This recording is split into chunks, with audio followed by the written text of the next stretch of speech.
Hello everybody, today we're going to be assembling a SeedSigner LuckFox Pico hardware wallet. This is the PCB that's necessary to run the project, and it's just connecting the wave share hat with the LuckFox Pico board. So here's all the pieces that we have. So we have the wave share hat, so we'll open this up. Wave share hat. Probably recognize that.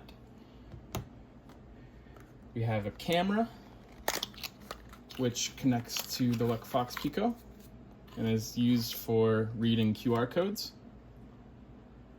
So here's the camera. And then we have the Linux board itself. So here it is.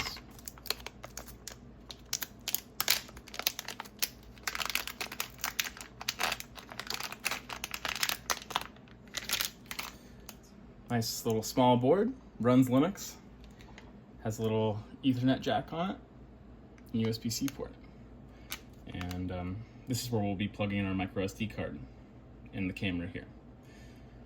All right, so that's all the major components, but then we also have, in order to assemble it, we have this header that we'll use for holding the Linux device. And then we also have this 40-pin header, which is used for mounting the display. And then I'll actually quickly grab this. I realized we need some of these headers as well to solder onto the Linux board. So let's get started. We'll turn on our soldering iron. We've got our solder right here. And let's first start by soldering the 40-pin header. And what I like to do with these pin headers to make it easier is I put a little tape on it in order to hold all the pins in place. So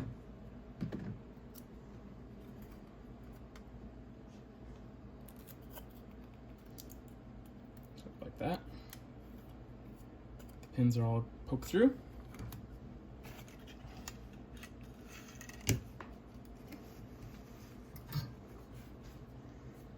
And we begin soldering.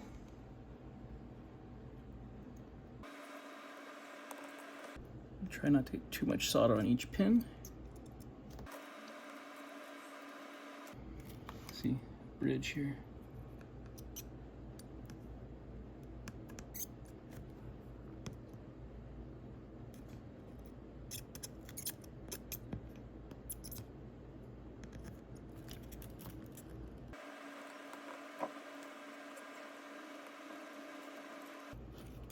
Now, since enough pins have been soldered, take the tape off.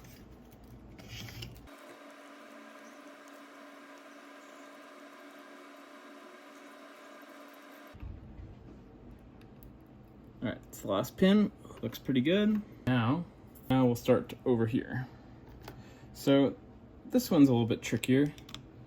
So you can buy these off of Amazon, these female headers, and they're usually kind of like a standard length. So what I do is I just cut it using these nipping tools. So, like so.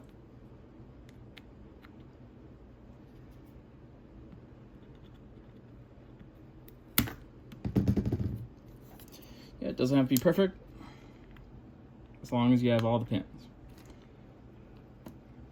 So we'll do the same thing, where we'll get some tape. Maybe we'll do one at a time.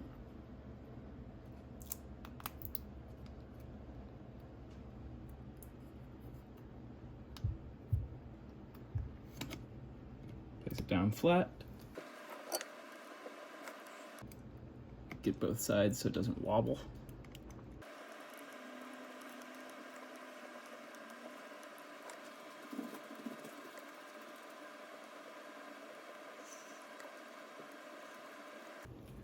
Okay, one down. We'll reuse the same tape.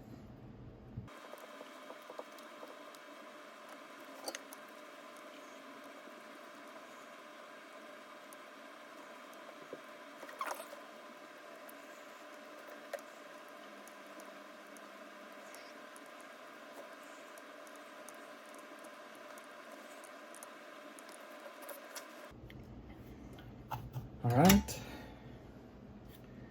getting there. So now we have the board headers finished. Next, we have the headers that go on the LuckFox Pico itself. The reason why we have these two sets of headers here on the Pico and on the board itself is so we're not soldering the Pico directly onto the board. So if we ever wanted to take it off and do something else with it, we can. So I'll just put it on here, use the breakaway headers, and this is just perfect. Number, and stick it on like this.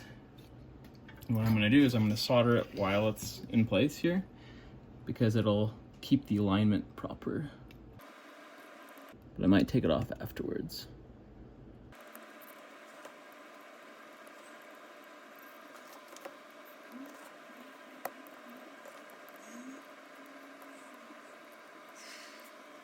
Now that we've got a couple pins on each side soldered, we can take this off. And it might be a little easier now because less of the heat will be sucked away. I might even tape this. You'd be surprised at how much just a little tape and like holding things into place makes soldering a lot easier.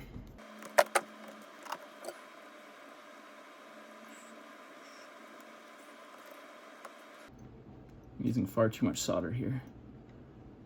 These blobs are not ideal.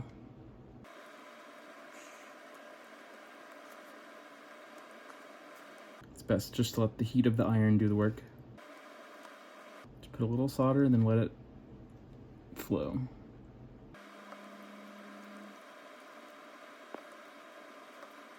Come back later and clean it up if we would like.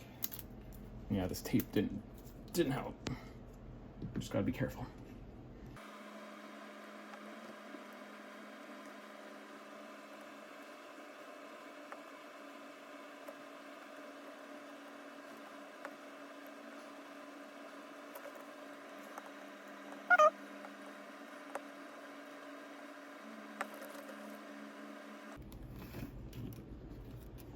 All right, look at that.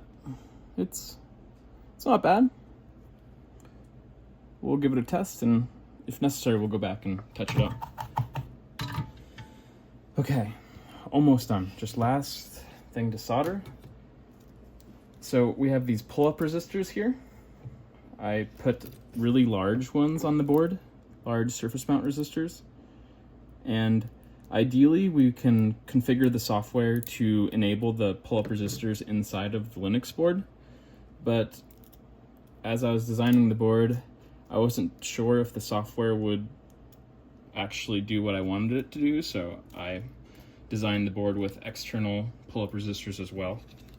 But really, this is the only other component that's necessary. So what we'll do is we'll solder them in. I usually just get one pad all soldered up, and then I place the component like that. Try to get them all to face the same way.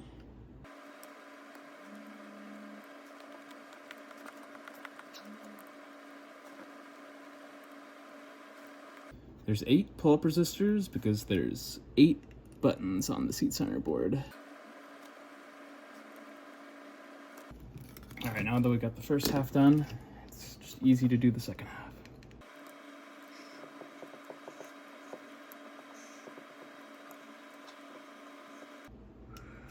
Okay, I don't want these to touch.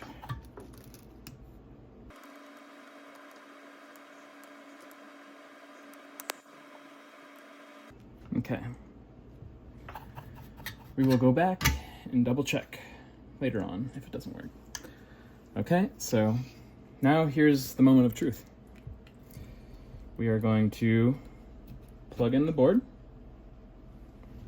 plug in the LCD display. We're not going to plug in the camera quite yet. We'll save that for another time. Let's just And then we have an existing assembled board here. So I'm just going to take the micro SD card out and then slide it in this one. And then over here, I'll grab my battery bank. And fingers crossed it'll boot up and go the first time around, but if not, we'll fix that in post-production.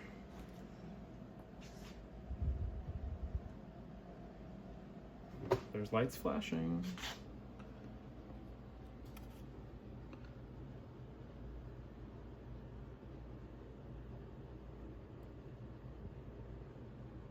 Whoa, there it is.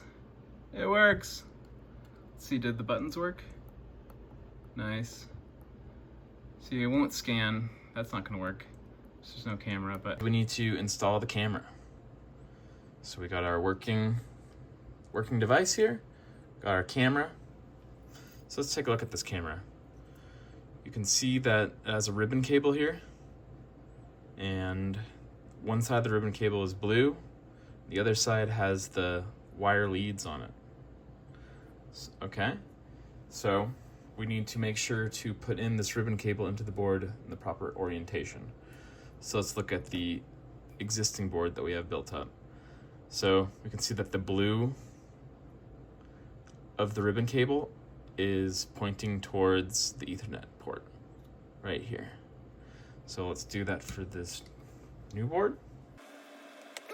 Blue pointing this way. Pull off the camera cover. All right, now let's plug in the board and see if the camera works.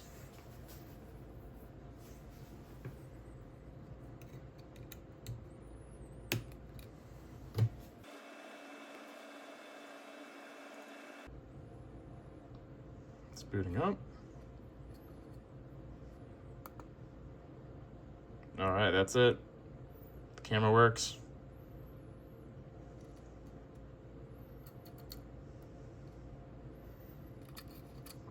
We can even get one of these QR codes from over here. Put it on the table.